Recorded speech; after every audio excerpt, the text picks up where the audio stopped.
Okay, meine Damen und Herren, können Sie... jetzt wird's besser. Okay, ladies and gentlemen, all those who'd like to take photographs, could you please come up to the front? We will take a photograph with the keynote speaker, the director of the book fair, and the president of the German Publishers and Booksellers Association. So, Gaia, for the family photo, please enter the stage, and all the colleagues who want to take a picture may do it right now.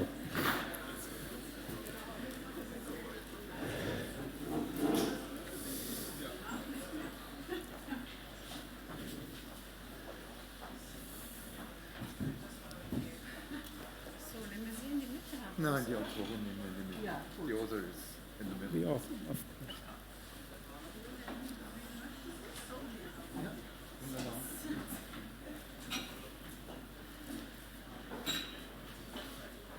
Alles schön, es geht kaputt.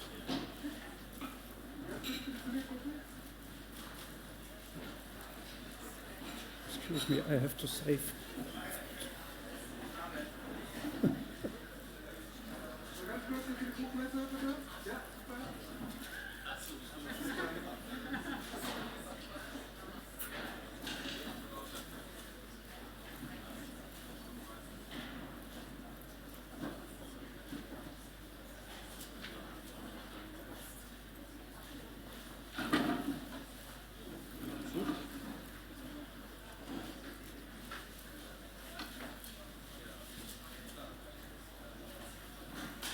Thorsten, wieder runter? Nee, bleibt immer, setzt euch bitte ruhig einfach oben Ja. schon. Machen wir eine Rede. Okay, Karin, brauchst du auch noch? Ich hole mir meine Rede und Okay. dann Gaia, and if you like, just you three, take place.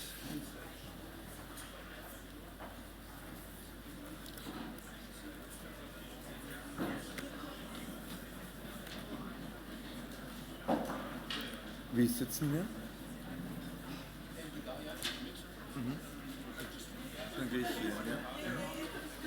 Ist sie denn, weißt du, ob sie noch die Woche da ist? Oder ist wieder weg? Ah ja, so. Gaia, maybe you sit over there in the middle.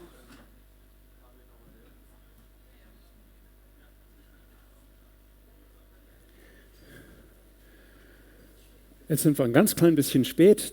We're slightly late, but I think we'll catch up there. I'm Thorsten Casimir. I'm a spokesman for Frankfurt Book Fair. You can see me radiating. I'm radiating because you are here. I'm very pleased about the large number of people who've come.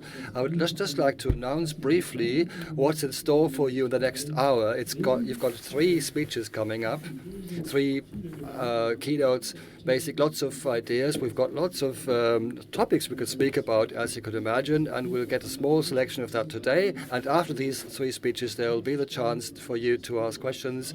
And after the Q&A, there's even the chance to have original interviews with the 3 speakers. So first of all, we're going to have Karin Schmidt-Friderichs, who is the chair of the Association of the German Book Trade, and when she's not the chair, she's also a publisher in Mainz. And then afterwards, we'll have Juergen Boos, director of the Frankfurt Book Fair. Some of you will have seen both of them, and whom we have not seen maybe, but who will certainly remember is our keynote speaker today, Gaia Vince, who has said, yes, I'm coming from London. We're very happy to have you here.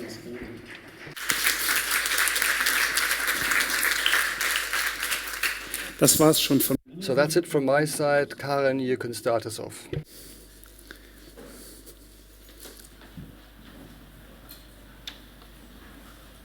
Ja. Gaia Vince, Juergen Boos, Dear journalists, bloggers, and book enthusiasts, a few hours from now, we will open with the presence of the Slovenian President Nataša Pirc-Moža, and unfortunately not with our Federal Chancellor Olaf Scholz, who will be in Israel. But we will open the 75th Frankfurt Book Fair. And such anniversaries invite us not only to look at the current year and the Christmas business ahead of us, but to take a few steps back, move to a meta level, and leave our everyday business. Let's remember, between 18th and 23rd of September 1949, 205 German publishing houses were present at the first book fair following the dictatorship of the National Socialists in Frankfurt Paulskirche, and they presented more than 8,000 titles. Frankfurt is still marked by the war, and the book trade shows 9,000 visitors after dark years where even my association was not a role model. How new thinking can look, what democratic values are, and moving towards internationality. 4 months earlier, the Basic Law entered into force, a legislative work which definitely refers to the Constitution of Paulskirche about 100 years earlier. And the Basic Law, which is the new beginning of democracy like no other legislation, then becomes a blueprint for democratic states and a self-commitment for Germans. It is not a coincidence that the book trade picks the Frankfurt Paulskirche as a venue, a space for democracy, for human rights, for freedom of expression and press, and no coincidence that simultaneously in the Römerhalle there is an exhibition of French books. And it is no coincidence either that the second book fair 1950 has more than 20% of exhibitors from the European countries and the United States, going towards internationalism, something marking Frankfurt Book Fair today, making it the most important book fair in the world. And when, because of more and more exhibitors, the book fair moves to the fairground, the book trade keeps the connection to Paulskirche and its symbolic force and awards the German Peace Award of the book trade after the book fair, even there, right there. And over the years, the book fair establishes itself as the marketplace for books and licenses and the agora for the intellectual, social, political discourse, a room of freedom of expression, and I want to stress this, of peaceful living together of different cultures in the world. And the book fair more and more turns into a space of vivid democracy, a festival of plurality of thought, and an invitation to exchange ideas and for debate. And in 1956, it became a subject of debate because renowned personalities turned to the book fair saying that they had to exclude right-wing publishing houses. In 1968, when people protested against the Minister of Finance, Franz Josef Strauß, and in 1989, when following the fatwa by Khomeini against Salman Rushdie, the whole book fair focused on the satanic verses without Iran being represented. The political dimension of Frankfurt Book Fair and its international role don't make life easy for Juergen Boos and his team, but I think that especially the political aspect turns the job of the fair director into the most fascinating one within the international book community. And, well, the book fair itself is a place of democracy. And Mr. Boos, I'm a little jealous about this, I must say. But why do I think democracy is so important? 175 years ago, people started to protest for freedom and diversity, risking life and limb. And today we see that these values are more and more under attack. Number of autocracies is on the increase all over the world, and the number of democratically ruled countries is going down. And let me thank you to all the Polish people who made the right choice. In many parts of the world, there is no peace. The terrorist attacks of Hamas against Israel absolutely shock us, and we condemn these acts of violence. And of course, we are full of compassion for all the victims of violence in Israel and Palestine. For 1.5 years, war has been waging in Europe. The attacks of Russia against Ukraine in violation of international law and human rights are being trampled on. And I'm concerned to see that here in Germany, extreme positions in society and among political parties are more and more accepted. Debates are escalating. Single words cause an outrage, and populism, nationalism are gaining a stronger foothold. But these developments show we need to defend the rights of freedom and democracy as individuals, as an industry, and as a society. The book trade makes an important contribution to a society based on the diversity of topics and different opinions in freedom and democracy. And exhibitors show how it works. They use the book fair as agora, as a place where the thinking based on discourse is brightened and where the other party may change direction in case of convincing arguments.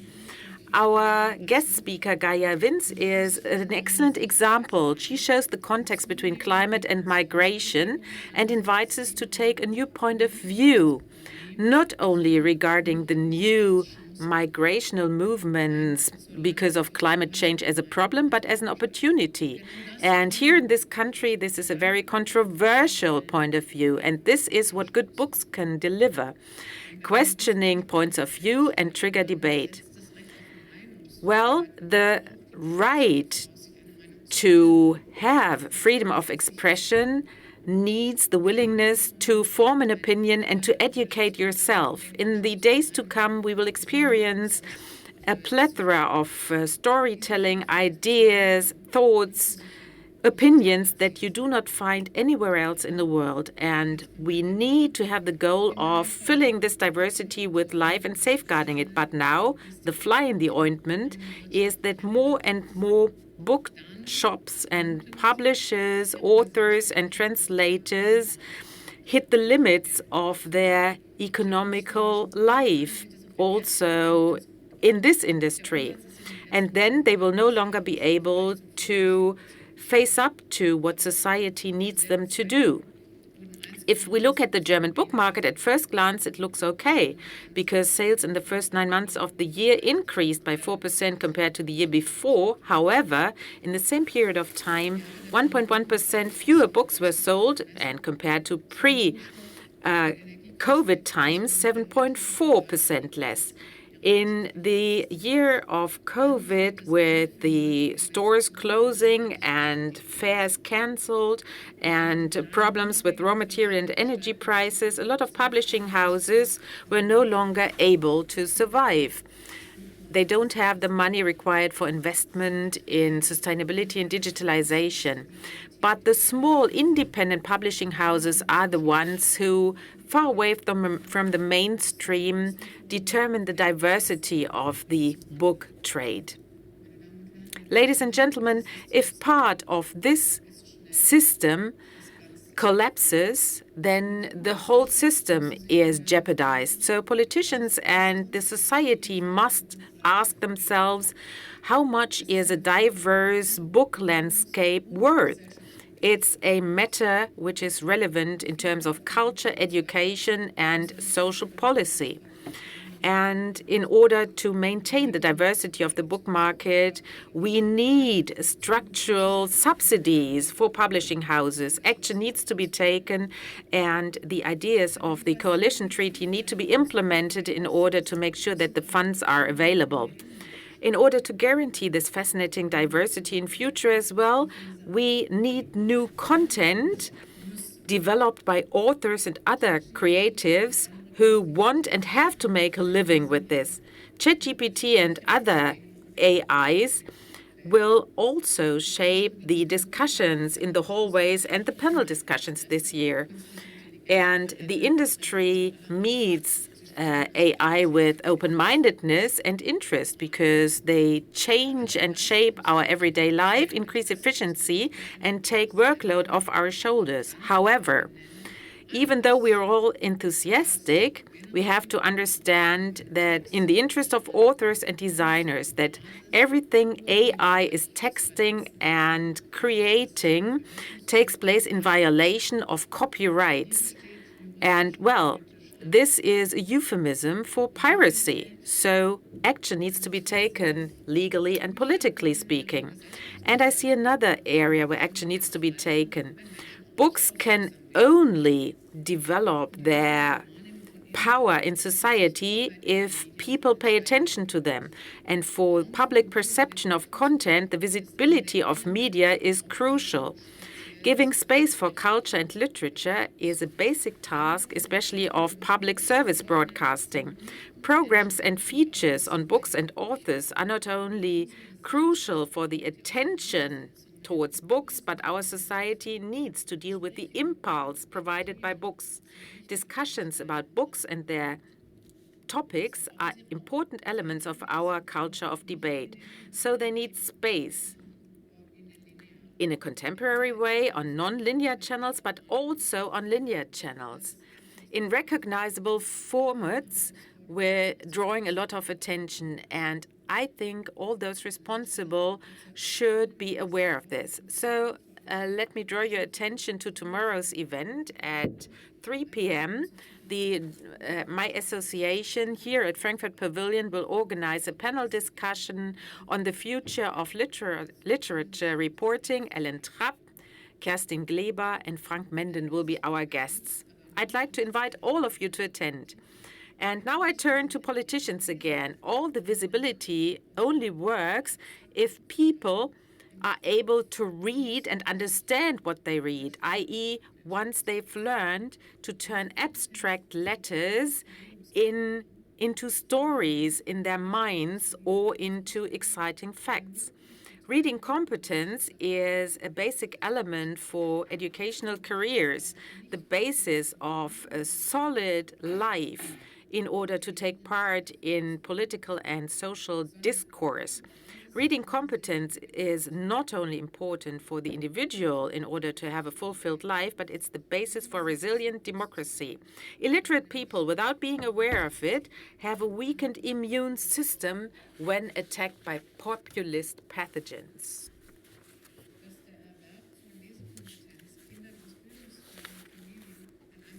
Children of educationally alienated families sometimes don't acquire this reading competence any longer, and this fills me with concern.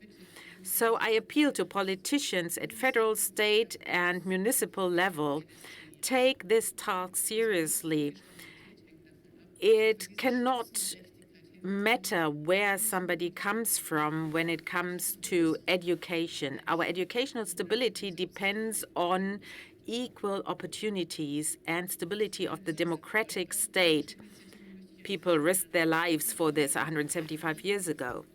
But I'd like to stress a very positive thing. For 3 months, we've had the so-called Culture Pass. Everybody who turns 18 will get a budget of €200 for cultural offerings. More than 200,000 young people are using this opportunity, and I'm glad to be able to tell you that of the 400,000 shopping activities that we see, more than 50% go towards books. So the Culture Pass is a very good approach to make young adults excited about culture offered at local level. And here I'd like to thank, on behalf of my association, our Minister Claudia Roth for this very, very valuable initiative. And please continue this success story. By the way, the Culture Pass also makes it possible for young people to buy a reduced ticket for the book fair. And, well, let's hope that we will meet a lot of young people at the book fair this year and in the years to come.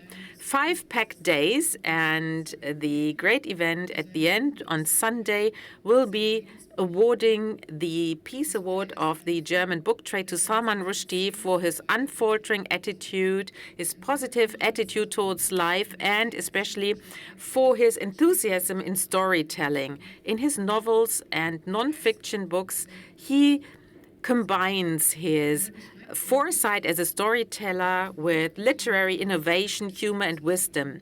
And he describes the force of destruction on part of terror regimes, but also the indestructibility of the spirit of resistance of individuals. And in this sense, I wish us a brave and inspiring fair with good meetings, debates, ideas with respect, open-mindedness, and tolerance. Thank you.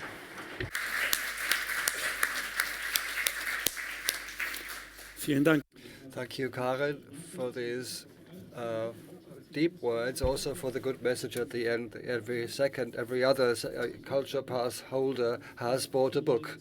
So we can actually bank on our 18-year-olds. That's good news, and certainly we'll have further good news with you, Juergen. The floor is yours for your speech.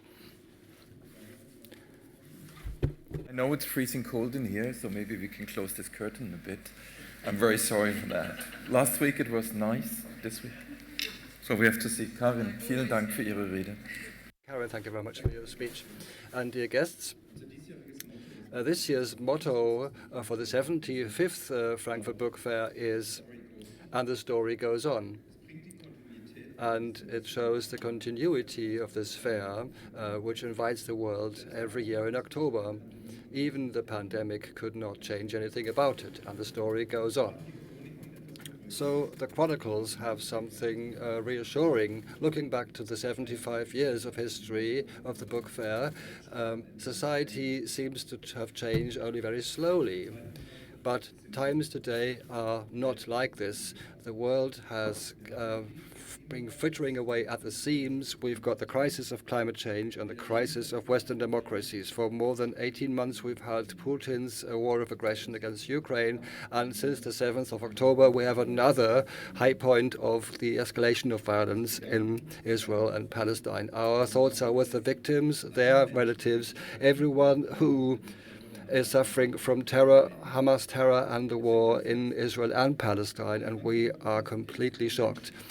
Frankfurt Book Fair has always revolved around humanity. It's the human encounter which is at the center, and humanity has broken down again. We condemn terror. We condemn anyone who's financing this terror and making it possible. And the world has come open at the seams now. And can the book industry or the Frankfurt Book Fair help to some small extent even? Yes, they can, and I would like to explain to you how. Compared with other media, especially the social media, the book is a very slow medium. From the origin to the publication, it takes time, and it is subject to lots of quality checks during the process. That's why books are also a corrective for any flash-produced fake news. Sam Yatin even know that, who published in 1920 the novel We, and it was the counter idea to the Russian propaganda or Soviet propaganda. This bestseller has been published in many languages, and he really condemned the regime. And he then was the first.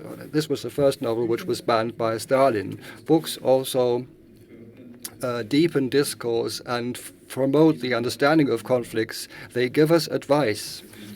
And that's why in times of crisis there is a rise of the non-fiction and of the life support books, as you can see at this book fair. And the demand for expertise is very high. And if you're interested in authors and their opinions and their analysis, you are quite completely right here at the Frankfurt Pavilion.